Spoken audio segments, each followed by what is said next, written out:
Hello everyone, today we're going to be looking at bias, and the learning objective is to be able to recognize bias and explain how it is used. Let's begin.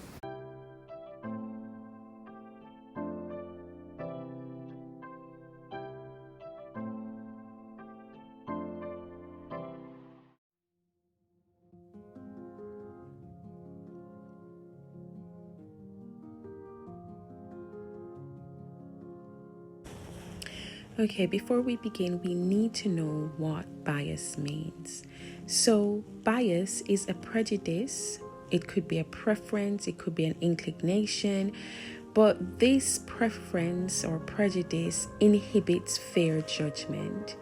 Bias is also about being subjective as opposed to being objective. So if you're subjective, you are partial. You do not have the ability to be impartial. So if you're objective, you are impartial. We all have biases, and that's before we get into this lesson, I want you to focus on the idea that we all have our own individual biases. So, subjective, you're influenced by past experiences. However, when you're objective, you're not allowing any bias to affect your judgment.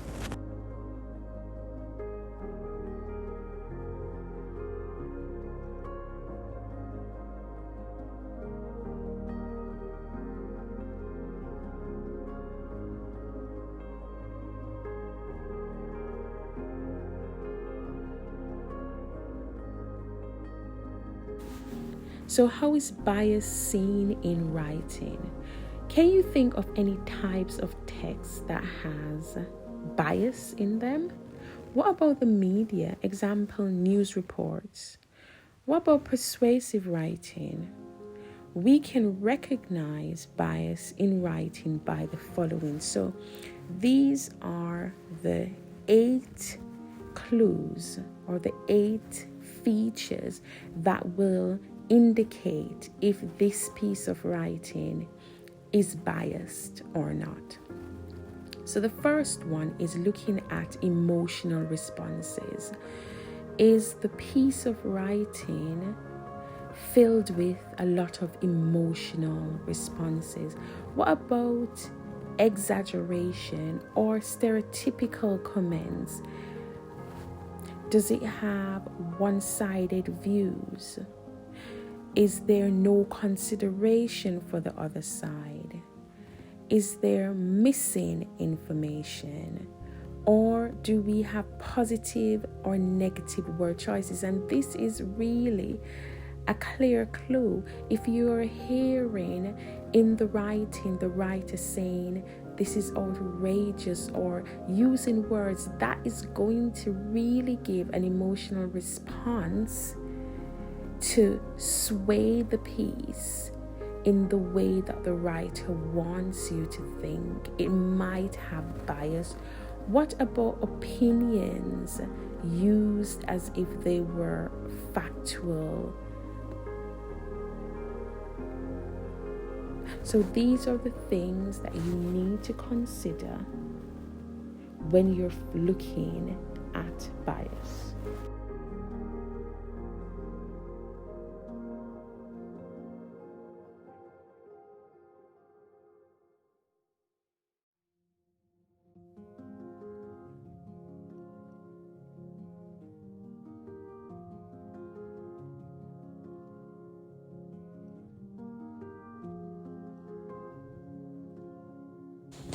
How can we explain bias? I want you to think about this question. How is it that 11 people can witness the same accident, all with their eyes open, and each account will be different despite the fact that they all saw the same thing? Bias is like wearing sunglasses. The sunglasses represent your past experiences. Example, how you were reared as a child, or previous learning, or previous experiences that you may have had. This is why two people can look at the same thing and describe it differently.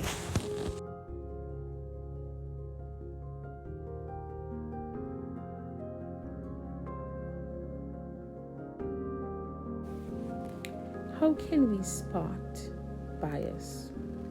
So deliberately using language with a positive or negative connotation can be an indicator.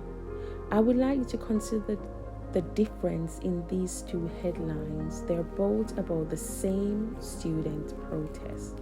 So the first headline says, "Troublesome teens terrorize town." I want you to identify the negative connotations that's used in this headline. So we have troublesome, that's negative. Also, teens, that will have negative connotations as well, because some people believe that the teens, saying the word teens, it has connotations of being immature, not grown up, maybe disruptive. And then the next word, terrorize, that is negative. So already we have a negative association with these troublesome teens who are really causing havoc in the town. Let's look at the second headline. Local students campaign for human rights. Now this one has a lot, it's filled with positive connotations. So local students who are studious, responsible, and they're going about it the right way. They're campaigning for human rights. So they are really making an impact on society and standing up for a cause. So this is really positive. So you can see this is a really good example of how bias can be shown. The same headline about the same story, however, one is very negative and one is very positive.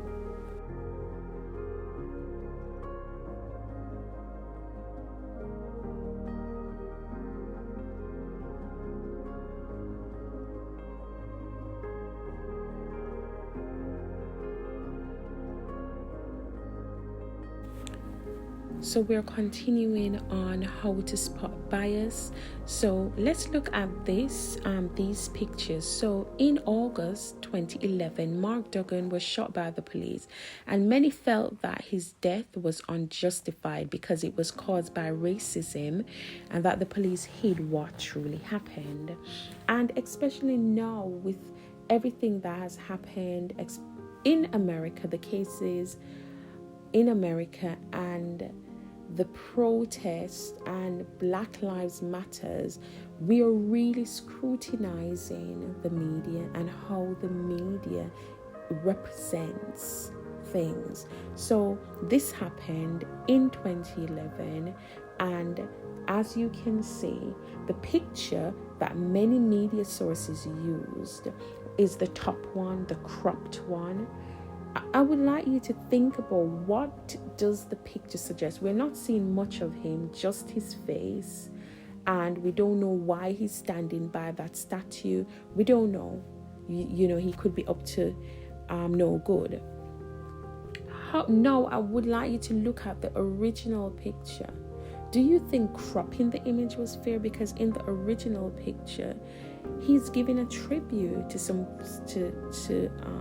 someone, something. He has a love heart in his hand. It really gives a different picture. The second one paints him as a caring young man, a compassionate young man. The first one leaves a lot to the imagination because of the absence of information. We're just seeing his face beside a statue with nothing else.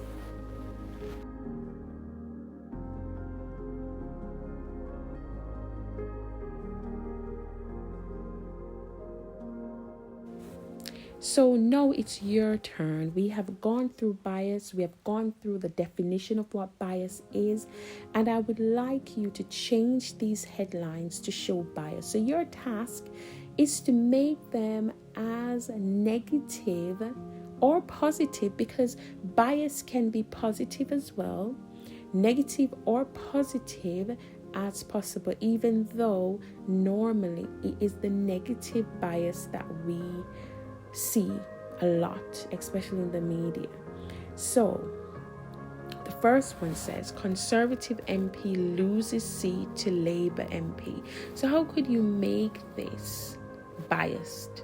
Pupils do a sponsored silence to raise money for a school trip. So this is positive. You're going to make it negative to show bias, and especially think about that example with the troublesome teens one. Okay, so how can you change it from pupils doing something positive to make it seem like they're up to no good? This money that they're raising, maybe it is not for a school trip, maybe it's for something else. And the third one, so I've given you 3. Teacher goes on maternity leave to have her 3rd child. So I would like you to have a go at changing these so that the headlines show bias. And can you pop some in the comments below? Let me see how you have gotten on with this. It would be lovely to have some examples.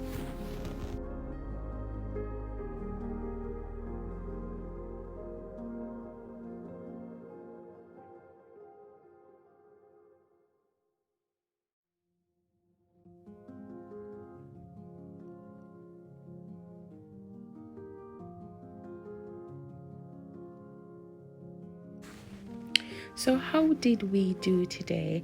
Have we met all the learning outcomes of this tutorial?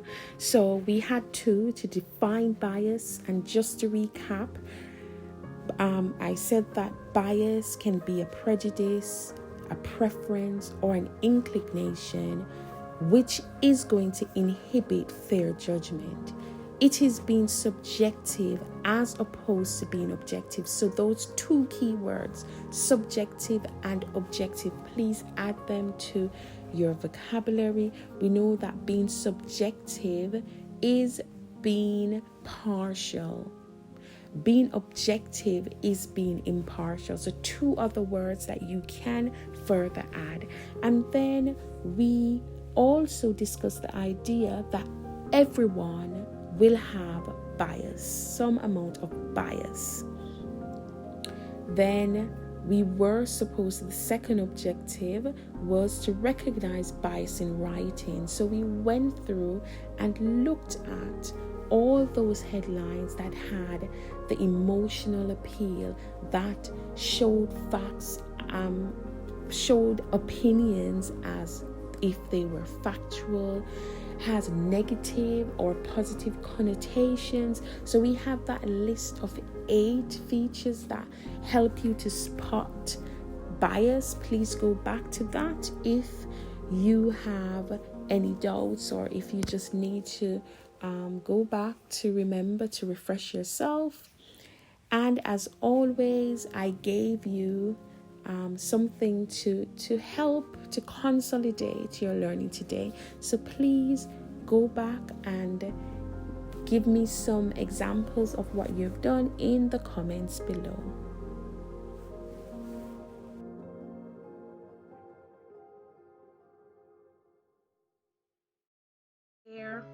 And I'll see you in the next one. Bye.